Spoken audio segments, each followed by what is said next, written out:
ఆ జిల్లాలో నడిపించే నాయకుడు లేక జాతీయ పార్టీ చతికిలపడుతోందట. క్యాడర్ పుష్కలంగా ఉన్నా సరైన లీడర్ లేకపోవడంతో పార్టీ పుంజుకోవడం లేదట. ఆ పార్టీ కేంద్రంలో చక్రం తిప్పుతున్నా జిల్లాలో మాత్రం ప్రభావం చూపలేకపోతోందట. కేంద్రంలో రాష్ట్రంలోనూ కాంగ్రెస్ పార్టీకి ప్రత్యామ్నాయం తామే అంటూ చెప్పుకునే ఆ పార్టీ నేతల తీరు ప్రకటనలకే పరిమితమైందన్న టాక్ వినిపిస్తోంది. ఇంతకు ఆ జిల్లా ఏది? నాయకత్వ లోపంతో కొట్టుమిట్టాడుతున్న ఆ జాతీయ పార్టీ ఏది?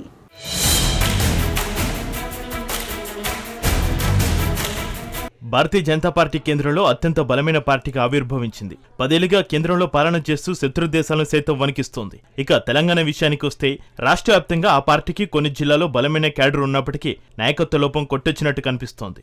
ఇందులో ప్రధానంగా ఉమ్మడి పాలమూరు జిల్లా నిలుస్తోంది. ఈ జిల్లాలో బీజేపీకి క్యాడర్ కొరత లేకున్నా నాయకత్వ లోపం మాత్రం ఖచ్చితంగా ఉందని చెప్పక తప్పదు. ఉమ్మడి మహబూబ్ నగర్ జిల్లాలో ఇన్నాళ్ళు ఏ ఎన్నికలు వచ్చినా కేవలం నామాత్రపు పోటీ అనే ధోరణిలో బీజేపీ కొనసాగుతూ వచ్చింది. ఈ క్రమంలోనే ఇప్పటి వరకు ఒక్క ఎమ్మెల్యే పదవిని కానీ ఇతర ఎమ్మెల్సీ పదవుల్లో గానీ బీజేపీ అభ్యర్థులు తన సత్తా చూపించలేకపోయారు. మహబూబ్ నగర్ పార్లమెంటు సభ్యురాలిగా బీజేపీకి చెందిన డీకే అరుణ విజయం సాధించడంతో బీజేపీని సంస్థాగతంగా మరింత బలోపేతం చేసింది. పాలమూరులో జెండా ఎగిరేసి పార్టీకి జవసత్వాలను తీసుకొచ్చింది డీకే అరుణ.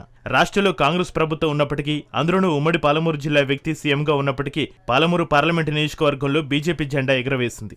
దీంతో పార్టీలో డీకే అరుణకు అటు కేంద్రంలోనూ ఇటు రాష్ట్రంలోనూ జాతీయ పార్టీ సముచిత స్థానం కల్పించింది. ఈ నేపథ్యంలో ఎమ్మెల్యేగా మంత్రిగా పనిచేసిన డీకే అరుణ ఎంపీగా జిల్లాలో సుడిగాలి పర్యటనలు చేస్తూ ప్రజలను ఆకట్టుకునే ప్రయత్నాలు చేస్తున్నారు. కేంద్ర ప్రభుత్వం ప్రవేశపెడుతున్న సంక్షేమ పథకాలను గ్రామీణ ప్రాంతాల ప్రజల్లోకి తీసుకెళ్లేందుకు కృషి చేస్తున్నారు. ఇందులో భాగంగానే ఉమ్మడి పాలమూరు జిల్లా వ్యాప్తంగా కూడా బీజేపీని బలోపేతం చేసేందుకు డీకే అరుణ నడుం బిగించింది. ఇందులో భాగంగా ఉమ్మడి పాలమూరు జిల్లాలో విస్తృతంగా పర్యటనలు చేస్తూ పార్టీ క్యాడర్ పార్టీ ఇబ్బందికర పరిస్థితుల్లోనే ఉందని చెప్పక తప్పదు. ముఖ్యంగా ఉమ్మడి పాలమూరు జిల్లాలో ఏ నియోజకవర్గంలో చూసినా బీజేపీ క్యాడర్ బలంగా ఉన్నా నడిపించే నాయకుడు లేకపోవడంతో ఆ పార్టీ కొంత ఇబ్బందులు ఎదుర్కోవాల్సిన పరిస్థితులు తలెత్తుతున్నాయి. ముఖ్యంగా నాగర్ కర్నూలు నియోజకవర్గంలో పార్టీ పరిస్థితి అత్యంత దయనీయంగా మారిందని ఆ పార్టీ సీనియర్ నేతలు వాపోతున్నారట. కొత్తగా ఎన్నికైన జిల్లాధ్యక్షుడు నరేంద్రరావు సైతం పార్టీ కార్యక్రమాల్లో చురుగ్గా పాల్గొనడం లేదన్న ప్రచారం జరుగుతుంది. 2009 ఎన్నికల్లో కొల్లాపురం నియోజకవర్గం నుంచి ఎమ్మెల్యేగా పోటీ చేసిన అనుభవం ఉండడంతో పాటు పార్టీలో చురుకైన నాయకుడిగా ఉన్న నరేంద్రరావుని నాగర్ కర్నూలు జిల్లా అధ్యక్షుడిగా అధిష్టానం ఎంపిక చేసింది. అయితే అధ్యక్షుడిగా ఎంపికే నెల రోజులు గడుస్తున్న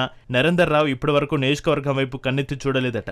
దీనికి తోడు జిల్లా అధ్యక్షుడి నియామకం చేపట్టి ఇతర కార్యవర్గాన్ని ఏర్పాటు చేయకపోవడంతో జిల్లా బీజేపీ కార్యకర్తలు నిరుత్సాహం పెరుగుతుందట.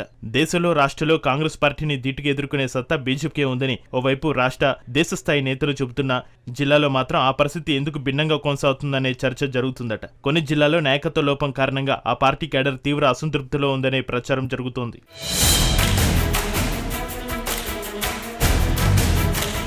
వర్గపోరుతో బీజేపీ క్యాడర్ సతమతమవుతుందట. నాగర్ కర్నూలు జిల్లాలో బీజేపీలో కొత్త నేతలు చేరడం, వారి మధ్య సమన్వయం లేకపోవడం వంటి అంశాలతో పార్టీకి తీవ్ర నష్టం చేకూరుతుందని పార్టీ నేతలు వాపోతున్నారట. కేవలం రాజకీయ లబ్ధి కోసమే పార్టీలో చేరుతున్నారని, క్యాడర్ను అసలు పట్టించుకోవడం లేదనే విమర్శలు సొంత పార్టీలోనే జోరుగా సాగుతున్నాయట.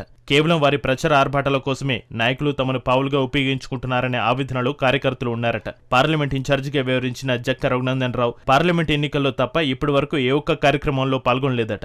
ఎన్నికల సమయంలో యాక్టివ్గా ఉండే నేతలు ఎన్నికలు గడిచిన తర్వాత ఆ జిల్లాలో పర్యటించడం లేదనే విమర్శలు బీజేపీ క్యాడర్ నుంచి వినిపిస్తున్నాయి. నియోజకవర్గ ఇన్ఛార్జిగా వ్యవహరించిన దిలీపాచారి సైతం నియోజకవర్గానికి రావడం లేదట. చాలా ఏళ్లుగా పార్టీకి సేవలందిస్తున్న దిలీపాచారికి గత ఎన్నికల్లో పార్టీ అధిష్టానం మొండి చేయి చూపింది. జనసేన బీజేపీ పొత్తులో భాగంగా జనసేనకు టికెట్ కేటాయించడంతో ఆయన అలకబూనారట. అప్పటి నుంచి నియోజకవర్గంలో ఏ కార్యక్రమానికి కూడా ఆయన హాజరు కావడం లేదట. దీనికి తోడు గత పార్లమెంట్ ఎన్నికల్లో అచ్చంపేట మాజీ ఎమ్మెల్యే పోతుగంటి రాములు కొడుకు పోతుగంటి భరత్కు పార్లమెంట్ టికెట్ కేటాయించడంతో నాయకుల మధ్య విభేదాలు రాజుకున్నాయట. నాయకుల మధ్య సఖ్యత లేకపోవడం నాగర్ కర్నూలు జిల్లా బీజేపీ క్యాడర్ ను తీవ్ర అసహనానికి గురిచేస్తుందట. కొత్త నాయకులు పార్టీ పదవుల కోసమే వస్తున్నారన్న ప్రచారం జరుగుతుందట.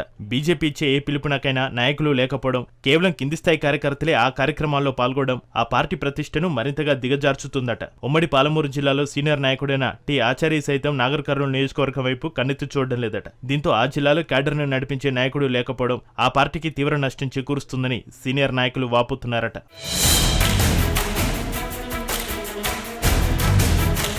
ఏదేమైనా ఉమ్మడి పాలమూరు జిల్లాలో బీజేపీకి సరైన నాయకత్వం లేకపోవడం పార్టీకి తీవ్ర నష్టం జరుగుతుందట. ఇప్పటికే వర్గపోరుతో సతమతమవుతున్న పార్టీని గాడిలో పెట్టాల్సిన బాధ్యత రాష్ట్ర అధినాయకత్వానిది అంటున్నారు క్యాడర్. భవిష్యత్తులోనైనా నాయకత్వ లోపం ఉన్న జిల్లాలపై దృష్టి సారించకుంటే వచ్చే ఎన్నికల్లో కూడా బీజేపీ పుంజుకోలేదంటున్నారు. కార్యకర్తలు సైతం పార్టీకి దూరమయ్యే పరిస్థితి ఉంటుందని కమలం క్యాడర్ ఆందోళన వ్యక్తం చేస్తుంది. సత్తగల నాయకుడు వస్తే పార్టీకి పూర్వ వైభవం వస్తుందన్న భావనలో కార్యకర్తలు కాలం వెల్లదిస్తున్నారు. మరి ఆ దిశగా కమలం పార్టీ అధిష్టానం అడుగులు వేస్తుందో లేదో వేచి చూడాలి.